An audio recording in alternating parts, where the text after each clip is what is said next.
नमस्कार दोस्तों, हमारे YouTube चैनल में आपका स्वागत है। इस वीडियो में हम बात करेंगे कुछ ऐसे शेयरों के बारे में जिनमें खबरें देखने को मिली हैं।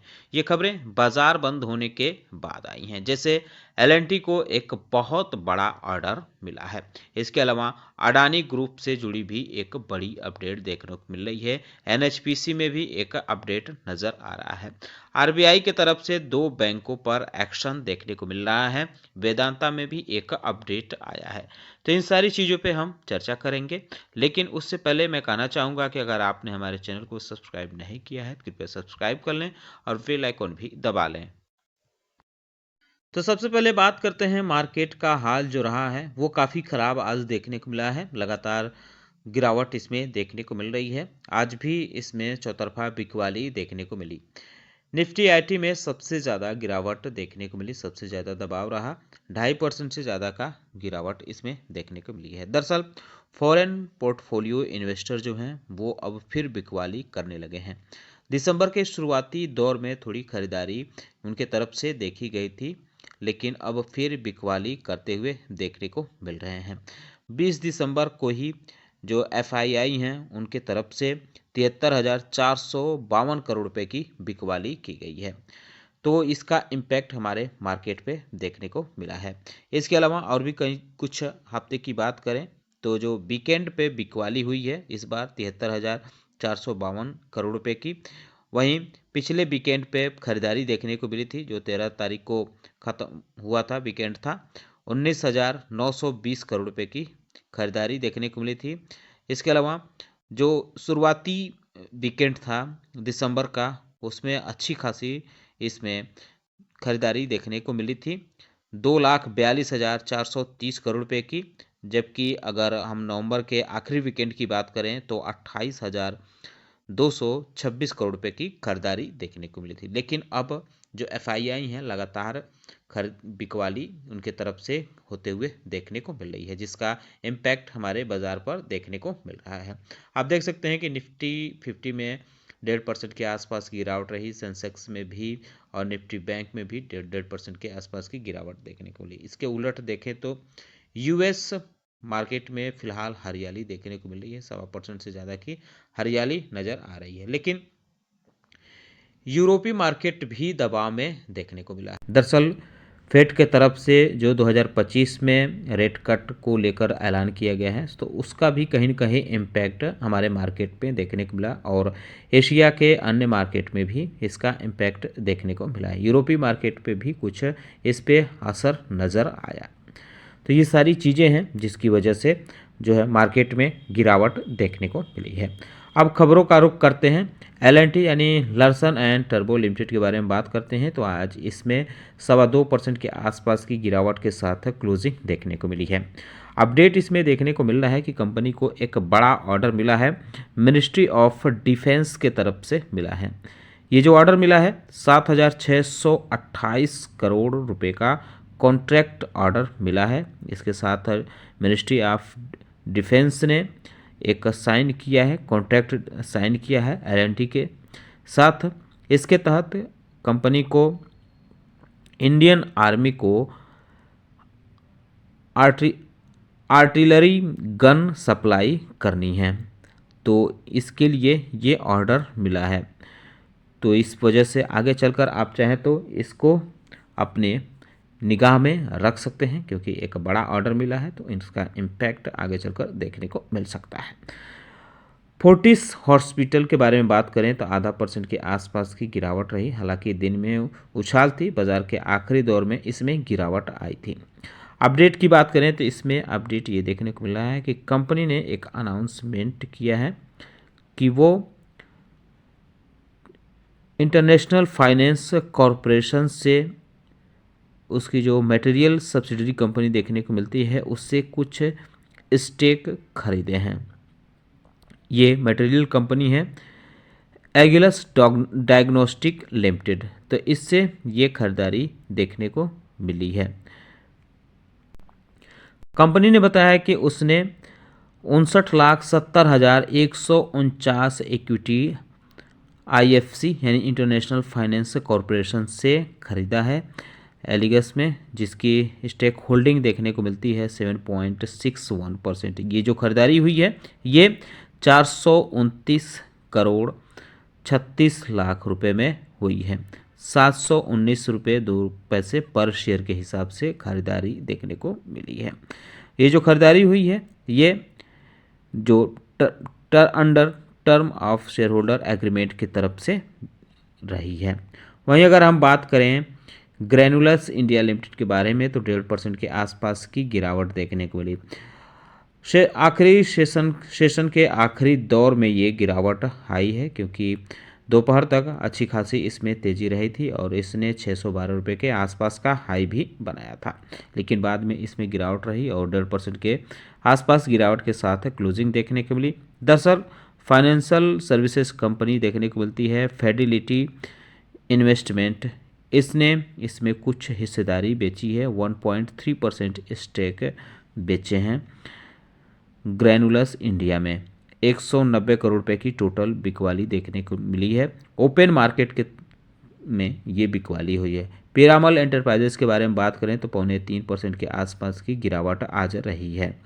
इसमें भी एक अपडेट है, कंपनी ने अनाउंसमेंट किया है एनसीडी के लिए कि इसके कंपनी की तरफ से अप्रूवल मिल गया है। कंपनी 1000 के फेस वैल्यू वाला एनसीडी जारी करेगी, जिसकी एग्रीगेटिंग जो है वो 2000 करोड़ रुपए का है। ये एनसीडी 2000 करोड़ रुपए का होगा और 1000 इसकी फेस वैल्यू रहेगी। तो इस पे भी आप चाहें तो आगे चल के नज़र रख सकते हैं। इस संबंध में कंपनी की एडमिनिस्ट्रेटिव कमेटी की मीटिंग हुई है, जिसके बाद ये अप्रूवल मिला है। वेदांता लिमिटेड में भी एक अपडेट देखने को मिल रहा है। आज इसके शेयरों में वैसे 3% के आसपास की गिरावट देखने को मिली। दरअसल कंपनी ने कुछ दिनों पहले एक प्रपोजल दिया था कि वो अपनी 5 कंपनियों को अब डीमर्ज करेगी, लेकिन अब इसमें अपडेट आया है कि उस प्रपोजल को उसने रिवाइज्ड किया है। उसमें एक कंपनी है जो है बेस मेटल कंपनी है, उसको अब अलग न करने यानी डीमर्ज न करने का फैसला लिया है। तो 20 दिसंबर को इसको अप्रूवल मिल गया है। बोर्ड की मीटिंग हुई है, शेयर होल्डर्स की भी मीटिंग हुई है, जिसमें ये सारी बातें रखी गई हैं। जो मुख्य कंपनियां हैं वेदांता एल्यूमिनियम मेटल्स और तलवाड़ी सैबो पावर लिमिटेड और Melco energy limited, Vedanta base metals limited और Vedanta iron and steel limited, ये कंपनियां सेपरेट होने के लिए प्रपोजल इनका रखा गया था। तो इस विषय में दोबारा मीटिंग हुई है, जिसमें रिवीजन देखने को मिला है। टीसीएस के बारे में बात करते हैं। आज इसके शेयरों में दबाव देखने को मिला। हालांकि आईटी सेक्टर के शेयरों में ज़्यादा दबाव था, जिसका असर टीसीएस के शेयरों पर भी देखने को मिला और 2.25% के आसपास की गिरावट के साथ क्लोजिंग देखने को मिली। कंपनी के तरफ से बताया गया है कि उसकी जो wholly owned subsidiary company south Africa की देखने को मिलती है और एक अफ्रीका की कंपनी है टाटा कंसल्टेंसी सर्विस अफ्रीका, जो प्रॉपर्टरी है, और Tata consultancy service south Africa, ये 2 कंपनियां हैं जिनमें कुछ चीज़ें अपडेट देखने को मिली है। तो कंपनी की तरफ से बताया गया है कि जो टीसीएस अफ्रीका है उसने टीसीएस साउथ अफ्रीका में जो है कुछ शेयरों की 30% स्टेक बेचे हैं। तो ये बड़ा अपडेट इसमें देखने को मिल रहा है। कंपनी की तरफ से बताया गया है कि ये सेतु ट्रस्ट फॉरजार 60.77 मिलियन यानी 28 करोड़ रुपए की टोटल बिकवाली हुई है, जो सिस्कोलो सेतु ट्रस्ट को बेची गए हैं ये शेयर। तो इस पे भी आप चाहें तो आगे चलकर नज़र रख सकते हैं। एनएचपीसी के शेयरों में 3.5% के आसपास की गिरावट के साथ क्लोजिंग देखने को मिली। अपडेट ये है कि कंपनी ने बिहार सरकार के साथ एक एमओयू साइन किया है। इस एमओयू के तहत कंपनी 5500 करोड़ रुपए सोलर एनर्जी और ग्रीन हाइड्रोजन इनिशिएटिव पर इन्वेस्ट करेगी। और इसके तहत कंपनी का जो प्लान है वो 1000 मेगावाट सोलर पावर और green hydrogen mobility pilot project develop करने का प्लान है, जो बिहार में डेवलप किया जाएगा। तो इसका जो अनाउंसमेंट किया गया है ये बिहार बिजनेस कनेक्ट 2024 समिट में किया गया है। इसमें अडानी ग्रुप भी पहुंचा था, जिसमें खबर उसमें भी आई है, उसने भी कुछ अनाउंसमेंट किया है जिस पर हम आगे चलकर चर्चा करेंगे। तो इस वजह से आप चाहें तो एनएचपीसी के शेयरों पर भी नज़र रख सकते हैं। मनप्पुरम फाइनेंस के शेयरों में आज 1.5% के आसपास की गिरावट के साथ क्लोजिंग देखने को मिली। अपडेट ये है कि आरबीआई ने इस पे एक पेनल्टी लगाई है। आज आरबीआई ने 2 बैंकों पर एक्शन लिया है। एक मनप्पुरम फाइनेंस जिस पर 20 लाख की पेनल्टी लगाई है। केवाईसी से जुड़े कुछ नियमों का उल्लंघन आरबीआई को देखने को मिला है, जिसके बाद ये एक्शन हुआ है। इसके अलावा आरबीआई ने इंडसइंड बैंक पर भी एक्शन लिया है। हालांकि आज इसके शेयरों में 3.5% के आसपास की गिरावट के साथ क्लोजिंग रही है। इंडसइंड बैंक पर आरबीआई ने 27,30,000 रुपये का पेनल्टी लगाई है। कुछ नियमों का उल्लंघन, इंटरेस्ट रेट जो डिपॉजिट पे मिलता है उसके नियम में कुछ उल्लंघन देखने को मिला है, जिसके बाद ये एक्शन आरबीआई की तरफ से लिया गया है। टीम लीज सर्विस लिमिटेड के बारे में बात करें तो 3% के आसपास की गिरावट के साथ इसमें क्लोजिंग देखने को मिली है। इसमें अपडेट देखने को मिल रहा है कि कंपनी ने डेफिनेटिव एग्रीमेंट साइन किया है। इसके तहत company TSR Dara Shaw HR service private limited में को एक्वायर करेगी। इसके लिए इसने जो साइन किया है एग्रीमेंट। इसके अलावा और भी एक अपडेट इसमें देखने को मिला है कि कंपनी के बोर्ड ने एक प्रपोजल को अप्रूवल दिया है। Crystal HR and security solution company है, इसको एक्वायर करने के लिए बोर्ड के तरफ से मंजूरी दे दी गई है। तो ये 2 अपडेट इसमें हैं, इस पर भी आप चाहे तो नज़र रख सकते हैं। टोरेंट पावर लिमिटेड के बारे में बात करें तो आज इसमें ठीक ठाक गिरावट देखने को मिली। 9.25% से ज़्यादा की गिरावट रही है। पिछले 5 सेशन की बात करें तो इसमें पिछले 5 सेशन में 11% से ज़्यादा की गिरावट देखने को मिल रही है। पिछले दिनों से इसमें लगातार गिरावट नज़र आ रही है। हालांकि जो आज गिरावट रही है वो सिंगल डे की सबसे ज़्यादा गिरावट देखने को मिली है पिछले 3 साल में। पिछले 3 साल में इतने ज़्यादा गिरावट नहीं देखने को मिली थी, क्योंकि इसमें एक समय ऐसा भी था कि इसमें 11.5% के आसपास की भी गिरावट आ गई थी। बाद में थोड़ा सा ऊपर चढ़ते हुए देखने को मिला। इसने आज 1444 रुपये 45 पैसे के आसपास का लो बनाया था। तो आगे भी इसको चाहे तो आप नज़र रख सकते हैं कि सोमवार को कैसा इसका परफॉर्मेंस रहता है। शिल्पा मेडिकेयर लिमिटेड के बारे में बात करें तो इसमें 1.25% के आसपास की गिरावट के साथ क्लोजिंग देखने को मिली। कंपनी ने अनाउंसमेंट किया है कि good manufacturing practice certification company को मिला है, यूरोपियन यूनियन के तरफ से ये मिला है। तो कंपनी का तेलंगाना में जो यूनिट है उसको ये सर्टिफिकेट मिला है। तो आगे चलकर आप इस पे भी चाहे तो नज़र रख सकते हैं। एलटीआई माइंट्री की बात करें तो आज भी इसके शेयरों में 6.5% के आसपास की गिरावट देखने को मिली। हालांकि आईटी सेक्टर के सभी शेयरों में ज़्यादा दबाव रहा, लेकिन एलटीआई माइंट्री पिछले काफ़ी दिनों से गिरावट में देखने को मिल रहा है। गुरुवार को भी इसमें 5.5% के आसपास की गिरावट रही थी।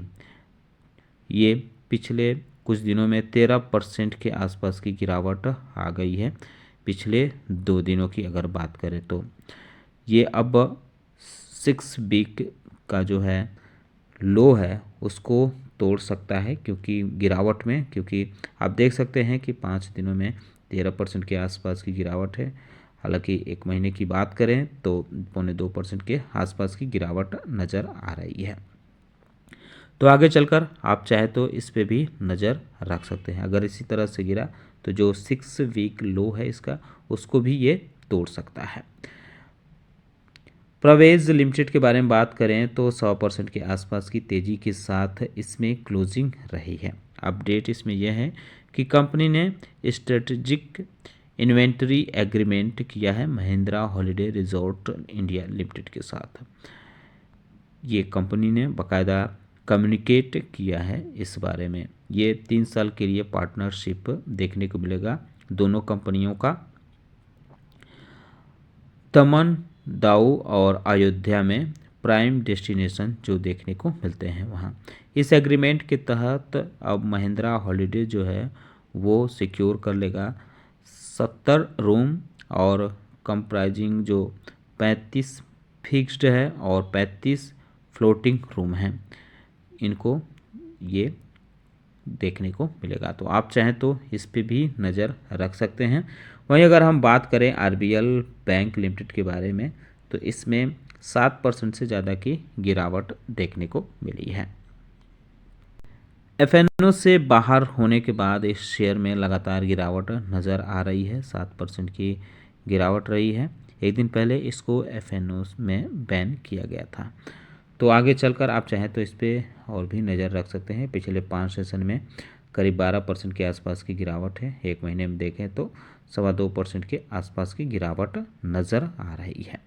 वहीं अगर हम बात करें अन्य शेयरों के बारे में तो अडानी एंटरप्राइजेज पे भी आप आगे चलकर नज़र रख सकते हैं। हालांकि आज इसके शेयरों में 2.25% से ज़्यादा की गिरावट देखने को मिली। करीब करीब 3% के आसपास की गिरावट रही थी।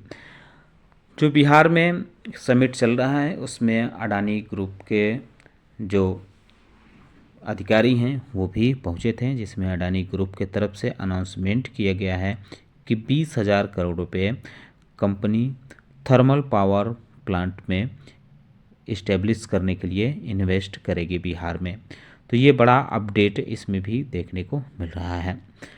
बिहार बिजनेस कनेक्ट 2024 में ये अडानी ग्रुप के जो अडानी एंटरप्राइजेज के जो डायरेक्टर हैं प्रणव अडानी, उन्होंने इसका अनाउंसमेंट किया है।